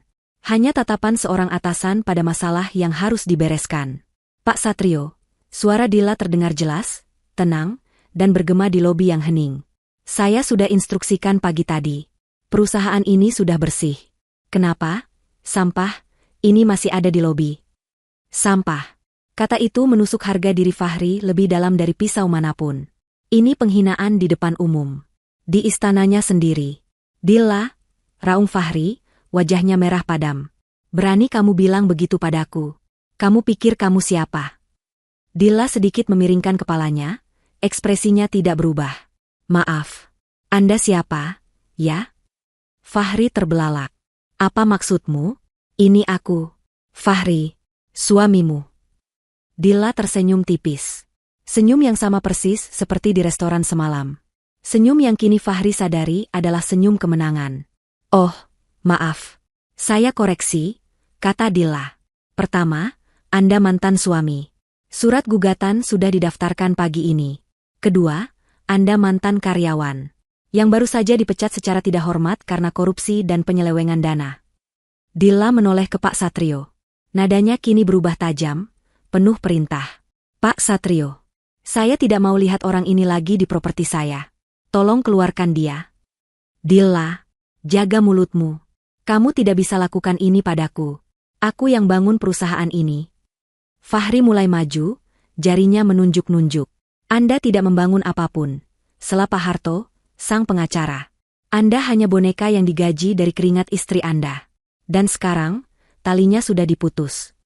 Kurang ajar. Fahri menerjang. Dia ingin meraih Dilla, ingin mengguncang wanita itu. Tapi dia tidak pernah sampai. Dua petugas keamanan yang sejak tadi diam, bergerak cepat. Mereka mencengkeram kedua lengan Fahri dengan pegangan baja. Lepaskan. Lepaskan saya. Fahri meronta-ronta. Kalian tidak tahu siapa saya. Saya direktur utama. Dilla bahkan tidak menoleh lagi. Dia hanya memberi isyarat kecil dengan dagunya. Pak Satrio, kata Dilla sambil berbalik, pastikan dia tidak bisa masuk lagi. Jika dia melawan atau mencoba masuk lagi, jangan ragu panggil polisi. Kita sudah punya cukup bukti untuk menjebloskannya atas percobaan penggelapan. Dilla kembali melangkah ke lift, diikuti para direkturnya. Heru, Anton, kita lanjutkan rapat di ruangan saya. Bahas vendor baru pengganti perusahaan Doni. Siap, Bu Dilla, jawab mereka serempak. Lift tertutup. Dilla, keluar kamu. Dilla, jangan jadi pengecut. Dilla Maaf, Pak. Perintah Ibu Dilla, kata Pak Satrio dingin. Kedua petugas keamanan itu mulai menyeret Fahri. Fahri menjejakkan kakinya, meronta sekuat tenaga, tapi cengkeraman mereka terlalu kuat. Dia diseret melintasi lantai marmer yang mengkilap. Semua karyawan di lobi menonton. Mereka melihat bos besar mereka, pria angkuh yang selalu mereka takuti, dipermalukan. Diseret seperti pencuri ayam. Wajah mereka penuh campuran rasa kaget, takut, dan sedikit kepuasan. Fahri diseret melewati pintu kaca otomatis. Udara panas dan lembab Jakarta langsung menerpanya, kontras dengan dinginnya AC di dalam. Jangan sentuh saya. Saya bisa jalan sendiri. Mereka melemparnya ke trotoar di depan gedung. Fahri jatuh terjerembab. Jas mahalnya kini kotor terkena debu jalanan. Tas kertas berisi uang 70 juta rupiah terlempar di sampingnya. Dia mendongak. Pak Satrio dan dua pengawalnya berdiri di depan pintu kaca, menatapnya. Seperti penjaga benteng. Fahri bangkit, menepuk-nepuk jasnya. Napasnya terengah-engah karena marah dan malu. Wajahnya merah padam. Dia menatap ke puncak gedung pencakar langit itu. Gedungnya, yang kini tertutup untuknya. Penghinaan ini adalah deklarasi perang. Dilla telah menang ronde ini. Tapi Fahri belum selesai. Dia mengambil tas kertasnya. Dia akan balas dendam. Dia akan menghancurkan Dilla, bahkan jika itu hal terakhir yang dia lakukan. Kabar jatuhnya Fahri menyebar lebih cepat dari api di musim kemarau. Cerita tentang direktur utama PT Jaya Digital yang dipecat, diblokir rekeningnya, dan diseret keluar lobi oleh keamanan, menjadi topik terpanas di setiap grup gosip bisnis Jakarta. Awalnya hanya bisikan di internal kantor, tapi dalam hitungan jam, video amatir yang diambil karyawan dari lantai mezzanine menunjukkan Fahri meronta-ronta, bocor dan menjadi viral di kalangan terbatas. Orang-orang pertama yang panik bukanlah Fahri. Fahri sedang duduk di taksi, menyuruh sopir berputar-putar tanpa tujuan. Otaknya terlalu penuh amarah untuk berpikir jernih. Orang yang pertama panik adalah mereka yang tertawa paling keras di restoran malam itu. Di sebuah kafe mewah di Plaza Senayan, Siska, pemilik event organizer langganan PT Jaya Digital, sedang menyesap latenya. Ponselnya berdering. Itu dari manajer keuangannya. Bu Siska. Gawat, Bu. Gawat kenapa? Jangan ganggu, aku lagi ketemu klien. Oh dari Jaya Digital, Bu. Yang buat acara launching produk baru minggu depan. Baru saja ada email masuk. Dibatalkan. Siska hampir menyemburkan kopinya. Apa? Dibatalkan? Kamu salah baca kali. Itu proyek miliaran. Kita sudah DP venue dan vendor. Benar, Bu. Email resmi dari Departemen Keuangan mereka. Alasannya, efisiensi anggaran dan pergantian manajemen puncak. Dan mereka minta refund uang muka yang sudah ditransfer. Tangan Siska gemetar. Proyek itu adalah napas perusahaannya untuk 3 bulan ke depan. Tanpa itu, dia tidak bisa membayar gaji karyawan. Aku telepon Fahri. Siska buru-buru mencari nomor Fahri. Dia menelepon. Masuk, tapi tidak diangkat. Dia menelepon lagi. Ditolak. Sialan. Angkat, Fahri, angkat. Di tempat lain, di kantornya yang mewah, Doni, pengusaha impor yang selalu dapat proyek jalur khusus dari Fahri, sedang tertawa di telepon dengan salah satu pemasoknya. Asistennya masuk dengan wajah pucat. "Pak Doni, email dari PT Jaya Digital." "Taruh saja di meja. Nanti saya baca," kata Doni, masih tertawa di telepon. "Tapi, Pak, ini soal kontrak kita. Kontrak kita diputus." Tawa Doni berhenti. "Apa kamu bilang?" Dia merebut tablet dari tangan asistennya. Matanya membelalak membaca email itu. Pemutusan kontrak sepihak. Berdasarkan evaluasi ulang seluruh vendor perusahaan, ditemukan ketidakwajaran harga, indikasi markup. "Brengsek," teriak Doni. Dia tahu persis apa artinya itu. Dila tahu dia dan Fahri bermain harga. Kontrak dengan PT Jaya Digital adalah 80% dari total pendapatan perusahaannya. Dia melakukan hal yang sama seperti Siska. Menelepon Fahri. Ditolak. Menelepon lagi. Ditolak. Doni membanting ponselnya ke meja. "Ini gara-gara perempuan sialan itu. Si Dila." Dia balas dendam. Doni dan Siska akhirnya bertemu di lobi hotel sore itu. Wajah mereka berdua sama-sama panik. "Gimana ini, Don?" desah Siska. "Perusahaanku hancur." Fahri enggak bisa dihubungi. "Aku juga hancur," balas Doni. "Tapi ini belum selesai. Kita harus." Ponsel Doni berdering. "Dari bank." "Ya, halo? Dengan Pak Doni?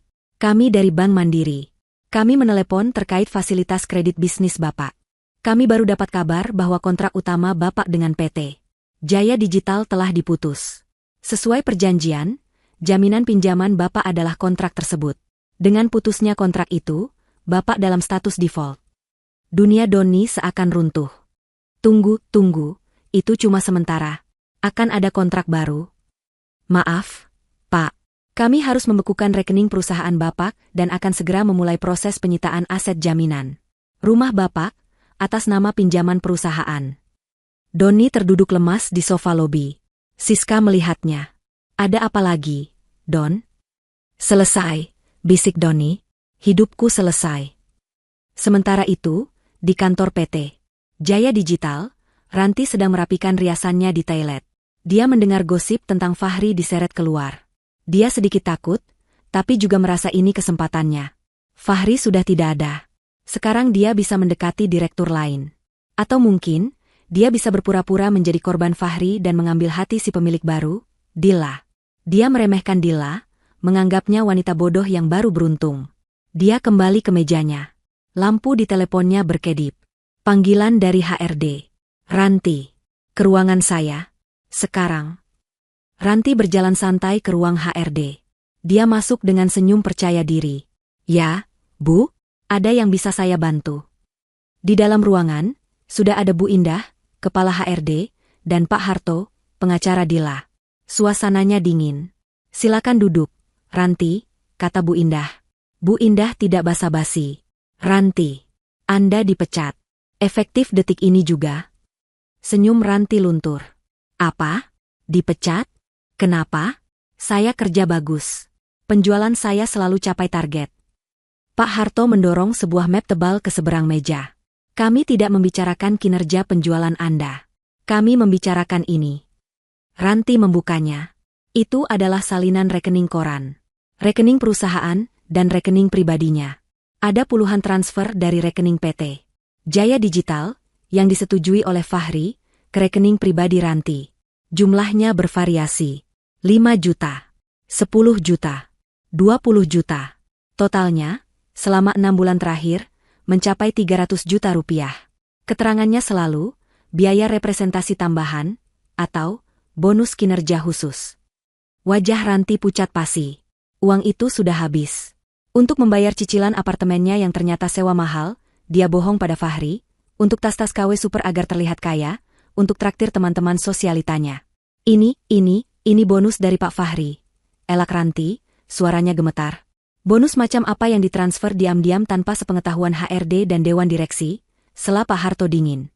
"Ini namanya pencurian, penyelewengan dana, penggelapan. Pasal 374 KUHP. Ancamannya 5 tahun penjara." Ranti mulai menangis. "Jangan, Pak, tolong saya disuruh Pak Fahri. Saya cuma nurut." "Sayang sekali," kata Pak Harto. Ibu Dilla sebenarnya ingin langsung memanggil polisi. Tapi beliau masih punya hati nurani. Beliau memberi Anda satu pilihan. Pak Harto menyodorkan selembar kertas. Tanda tangani surat pengunduran diri ini. Akui bahwa Anda menerima dana tersebut. Dan Anda punya waktu 24 jam untuk mengembalikan utuh 300 juta rupiah itu ke rekening perusahaan. 300 juta? Pekik Ranti. Saya tidak punya uang sebanyak itu. Kalau begitu, Pak Harto mengangkat telepon di meja, saya akan panggil polisi sekarang juga. Biar Anda jelaskan di kantor polisi. Jangan. Ranti menangis histeris. Baik. Saya tanda tangan. Saya akan kembalikan. Saya akan cari pinjaman. Dia menandatangani surat itu dengan tangan gemetar. Bagus, kata Bu Indah. Tim keamanan akan mengantar Anda kembali ke meja Anda. Anda punya 10 menit untuk mengemasi barang-barang pribadi Anda. Masukkan ke kotak ini. Anda akan keluar lewat pintu belakang. Dan jam tangan Anda yang di pergelangan tangan Anda itu. Ranti melihat jam tangan cartier palsu di tangannya. Tinggalkan di meja. Itu juga dibeli pakai uang perusahaan. 1 jam kemudian, Ranti, si pelakor yang angkuh, berjalan keluar dari pintu belakang gedung, memeluk sebuah kotak kardus berisi barang-barang pribadinya. Tanpa pekerjaan, tanpa reputasi, dan dengan utang 300 juta yang harus dibayar dalam 24 jam. Karma telah datang dengan cepat. Malam harinya, Fahri akhirnya menyuruh taksi berhenti. Dia sudah menghabiskan 3 juta rupiah hanya untuk berputar-putar. Dia berhenti di sebuah taman kota yang gelap. Dia lelah. Dia lapar. Dia kalah. Dia duduk di bangku taman yang dingin. Di seberangnya, sebuah warung Tegal masih buka. TV kecil di warung itu sedang menyiarkan berita bisnis malam. Fahri mendengarkan dengan tatapan kosong. Langkah berani diambil oleh CEO baru PT Jaya Digital, Ibu Dilla Putri. Setelah membersihkan jajaran direksi lama atas dugaan korupsi, hari ini Ibu Dilla mengumumkan langkah filantropi yang mengejutkan. Wajah Dilla muncul di layar. Profesional, tersenyum tenang, jilbabnya rapi. Ibu Dilla mengumumkan akan menyumbangkan seluruh aset pribadi sang mantan direktur yang berhasil diselamatkan. Kamera beralih, menunjukkan gambar yang diambil pagi tadi. Tumpukan jas mahal, deretan sepatu kulit, koleksi jam tangan mewah, dan stick golf. Barang-barangnya ditaksir bernilai miliaran rupiah, akan disumbangkan ke beberapa yayasan, termasuk Yayasan Harapan Bunda yang menaungi korban KDRT dan panti asuhan. Sebuah klip wawancara singkat Dilla diputar. Bagi saya, harta yang didapat dengan cara tidak jujur dan menyakiti orang lain bukanlah berkah, melainkan sampah. Lebih baik, sampah, ini kita ubah menjadi sesuatu yang berguna bagi mereka yang membutuhkan. Jantung Fahri serasa diremas. Dia tidak hanya mengambil semuanya. Dia tidak hanya memecatnya. Dia tidak hanya mengusirnya. Dia menghapus jejaknya. Dia memberikan semua hasil, kerja keras, dan investasi Fahri kepada korban KDRT.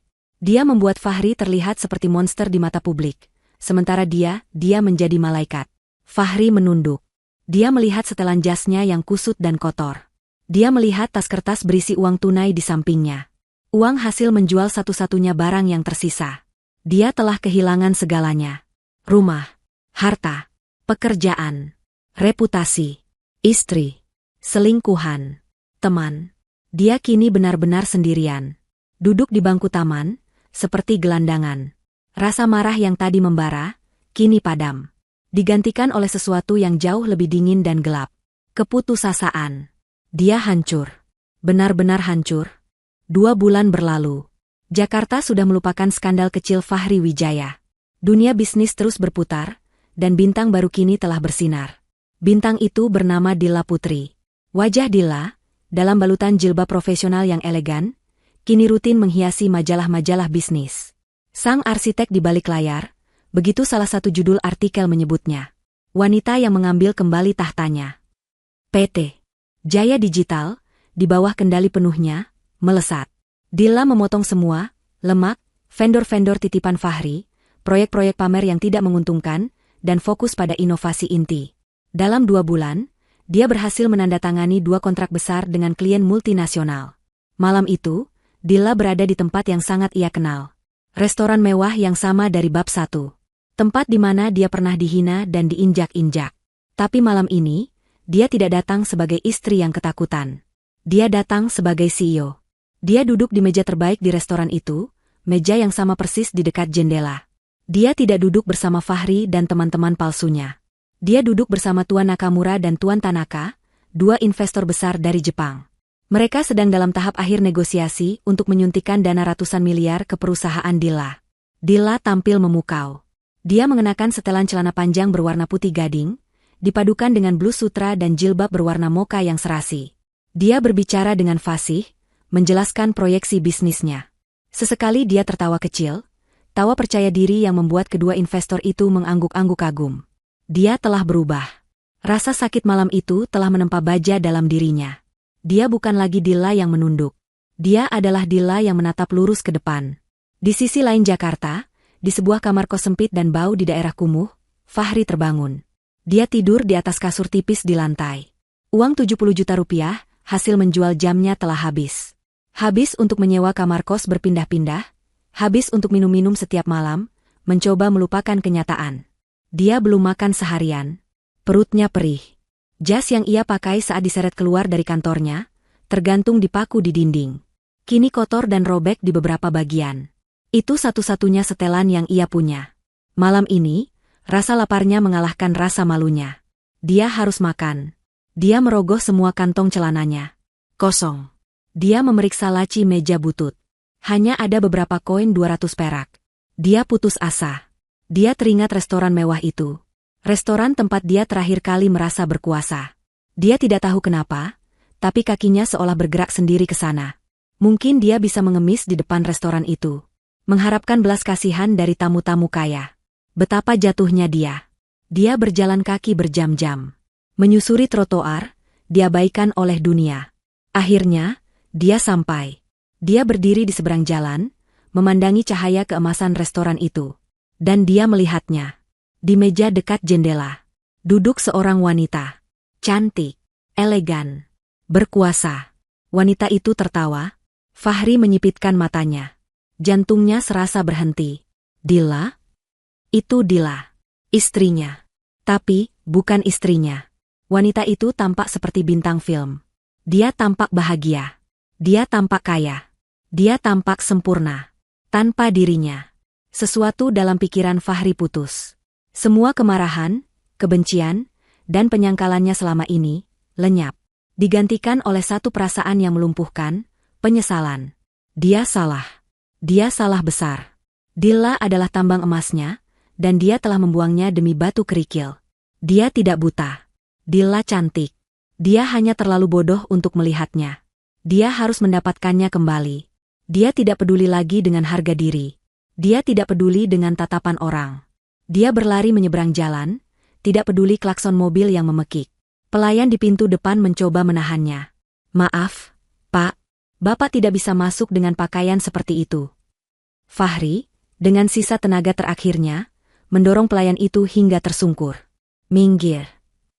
Dia berlari masuk ke dalam restoran. Semua tamu menoleh. Musik klasik yang lembut berhenti. Dilla sedang mengangkat gelas minumnya saat mendengar keributan itu. Dia menoleh. Matanya bertemu dengan mata Fahri.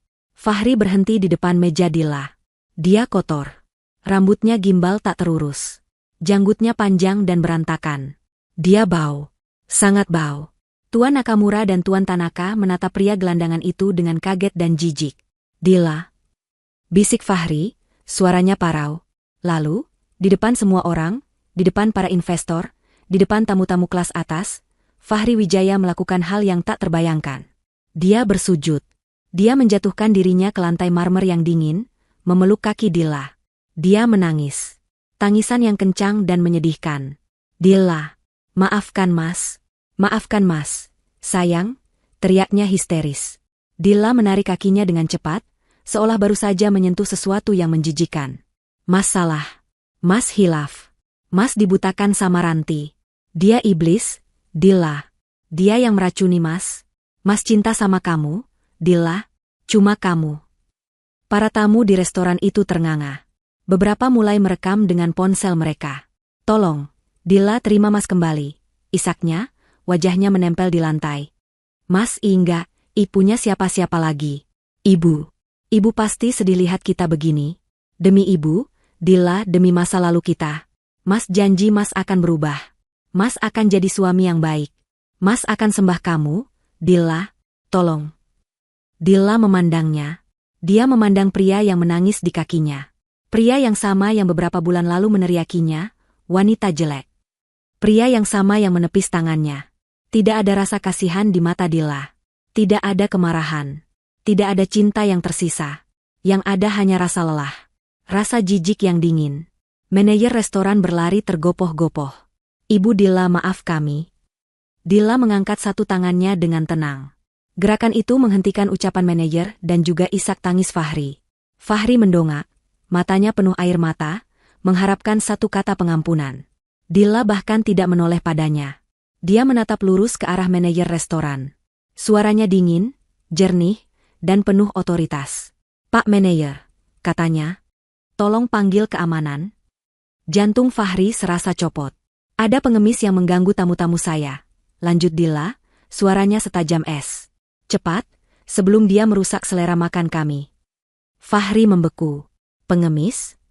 Dilla, dia berteriak, mencoba bangkit. Ini aku. Fahri, suamimu. Dilla, kamu tega. Dua petugas keamanan berbadan besar yang sudah bersiaga sejak Fahri menerobos masuk, kini bergerak. Mereka mencengkeram kedua lengan Fahri dengan kasar. Lepaskan. Ini istri saya. Dilla, lihat aku. Dilla. Fahri meronta-ronta, tapi tenaganya sudah habis. Dia diseret. Diseret melewati meja-meja. Para tamu memandangnya dengan jijik. Dilla, kamu akan menyesal. Kamu akan kembali padaku. Kamu tidak bisa hidup tanpa aku. Dilla Suaranya bergema di restoran, lalu terputus saat dia dilempar keluar melewati pintu depan. Di dalam, Dilla mengambil serbet kainnya, mengelap sepatunya yang tadi sempat disentuh Fahri, lalu melempar serbet itu ke lantai. Dia berbalik ke arah Tuan Nakamura dan Tuan Tanaka, yang menatapnya dengan takjub. Dilla tersenyum profesional. Maaf atas gangguannya, tuan-tuan. Drama yang tidak perlu. Sekarang, di mana kita tadi? Ah ya, soal proposal ekspansi ke pasar Asia Tenggara. Saya punya data baru yang ingin saya tunjukkan. Kedua investor itu saling pandang, lalu tersenyum lebar. Mereka tidak hanya melihat proposal bisnis yang brilian. Mereka baru saja melihat seorang pemimpin yang tangguh dan tanpa ampun. Mereka tahu, uang mereka aman di tangan wanita ini. Fahri terlempar dengan keras ke trotoar yang dingin. Tubuhnya menghantam beton. Untuk sesaat, dia hanya bisa terbaring di sana, terengah-engah, merasakan sakit di bahu dan harga dirinya yang sudah remuk redam. Di dalam, dia bisa mendengar tawa pelan kembali dimulai. Pertunjukan telah berakhir. Hujan mulai turun. Awalnya hanya gerimis, lalu berubah menjadi deras. Dalam hitungan detik, pakaian kotor Fahri basah kuyup, menempel di tubuhnya yang kurus. Dia menggigil. Dia bersandar di dinding kaca restoran, di bawah kanopi yang tidak cukup melindunginya. Dia menatap ke dalam. Di meja dekat jendela, Dilla sedang tertawa. Tawa yang tulus dan bahagia. Dia mengangkat gelasnya, bersulang dengan dua pria Jepang itu. Mereka kemudian berdiri, berjabat tangan. Jelas sekali, kesepakatan besar baru saja ditutup. Fahri memukul kaca itu dengan kepalan tangannya yang lemah. Dilla. Desisnya. Tapi suaranya hilang ditelan derasnya hujan. Matanya yang putus asa memindai ruangan mewah itu. Dan dia melihat pemandangan lain. Di sudut bar yang lebih gelap, seorang wanita sedang berdebat sengit dengan seorang pria tua berperut buncit. Fahri menyipitkan mata. Itu Ranti. Dia terlihat berantakan. Riasannya tebal dan menor, mencoba menutupi kelelahan di wajahnya. Gaunnya masih ketat, tapi terlihat murah. Dia tidak bisa membayar utang 300 juta itu. Dia kini bekerja serabutan, menipu dari satu pria hidung belang ke pria hidung belang lainnya. Fahri melihat Ranti mencoba merayu pria tua itu, menyentuh lengannya dengan manja. Pria tua itu tampak muak. Dia membentak Ranti. Ranti terus memaksa, mungkin meminta uang. Tiba-tiba, pria tua itu hilang kesabaran. Dia mengambil gelas minumannya, segelas anggur merah, dan menyiramkannya tepat ke wajah Ranti. Pergi, wanita murahan. Jangan sentuh saya, bentak pria itu. Ranti menjerit. Wajah dan rambutnya basah oleh anggur. Maskaranya luntur, menciptakan aliran hitam di pipinya. Dia terhina, berdiri mematung. Pria tua itu melempar beberapa lembar uang ke meja bar dan pergi dengan jijik. Dua petugas keamanan restoran kini berjalan ke arah Ranti. Karma telah melunasi hutangnya. Melihat itu, Fahri bahkan tidak bisa merasakan kepuasan. Dia terlalu mati rasa. Ponsel butut di sakunya bergetar. Sebuah pesan masuk di grup WhatsApp lama yang sudah mati. Geng hura-hura. Itu dari Siska. Teman-teman, gue bangkrut total. Event organizer gue disita bank. Gue enggak tahu harus kemana. Satu pesan lagi muncul di bawahnya. Dari Doni. Rumah gue resmi dilelang hari ini. Ada yang bisa nampung gue? Enggak, buat sementara? Siska? Fahri? Fahri tertawa. Tawa yang kering dan gila. Teman-temannya, mereka semua hancur. Dilla tidak perlu mengangkat satu jari pun. Dia hanya menarik uangnya, dan kerajaan kartu mereka runtuh dengan sendirinya. Di dalam restoran, makan malam telah selesai. Dilla berdiri. Seorang pria berseragam rapi, sopir pribadi, bergegas masuk dari luar, membawa payung besar berwarna hitam. Dia membukakan pintu kaca untuk Dilla. Dilla melangkah keluar, ke trotoar. Sopir itu dengan sigap memayunginya, melindunginya dari setiap tetes air hujan. Saat Dilla berjalan menuju mobil mewahnya yang sudah menunggu, sebuah sedan hitam mengkilap, jalannya membawanya melewati Fahri, yang masih meringkuk di dinding. Hanya berjarak satu langkah. Waktu seakan berhenti. Mata mereka bertemu. Mata Fahri, basah oleh air hujan dan air mata, menatapnya. Penuh permohonan, penuh penyesalan, penuh kekalahan. Mata seorang pengemis. Mata Dilla, tenang dan jernih, menatap balik. Dia menatap pria yang pernah menjadi suaminya, pria yang telah menghancurkan hatinya, dan yang kini telah menghancurkan dirinya sendiri.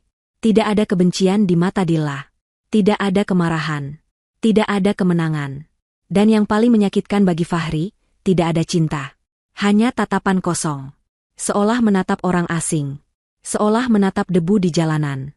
Dia menatapnya hanya sedetik. Lalu, Dilla mengalihkan pandangannya. Dia terus berjalan. Sopirnya membukakan pintu mobil untuknya. Dilla masuk ke dalam kehangatan mobil itu. Pintu tertutup dengan suara pelan yang mantap. Mobil itu melaju pelan, membelah hujan. Fahri memperhatikan lampu belakang mobil itu menjauh. Di kaca belakang, dia tidak melihat Dilla menoleh. Tentu saja tidak. Dilla menatap lurus ke depan. Melewati wiper yang bekerja cepat, membersihkan air hujan dari kaca. Dia melihat jalanan Jakarta di malam hari, berkilauan oleh cahaya. Dia tidak memikirkan Fahri. Dia tidak memikirkan Ranti. Dia memikirkan rapat dewan direksi besok pagi. Dia memikirkan rencana liburannya bersama ibu dan keluarganya akhir tahun nanti. Dia memikirkan masa depannya. Masa depan yang cerah, yang ia bangun kembali dari puing-puing, dengan tangannya sendiri. Di trotoar, Fahri ditinggalkan sendirian dalam dingin. Seorang petugas keamanan restoran keluar, kali ini membawa tongkat. "Pak, sudah saya bilang," katanya galak. "Jangan gembel di sini. Pergi. Nanti tamu saya yang lain tidak nyaman." Petugas itu mendorong bahu Fahri dengan tongkatnya. "Pergi sana." Fahri, si mantan direktur yang angkuh, si suami yang kejam, bangkit dengan susah payah. Tulang-tulangnya ngilu. Rasa lapar melilit perutnya. Dia tidak punya apa-apa. Dia tidak punya siapa-siapa. Dia tidak punya tempat untuk dituju. Dia menundukkan kepalanya, menyembunyikan wajahnya dari hujan. Dan dia mulai berjalan. Tertatih-tatih, tanpa tujuan, melangkah ke dalam kegelapan malam. Karma telah selesai. Keadilan telah ditegakkan.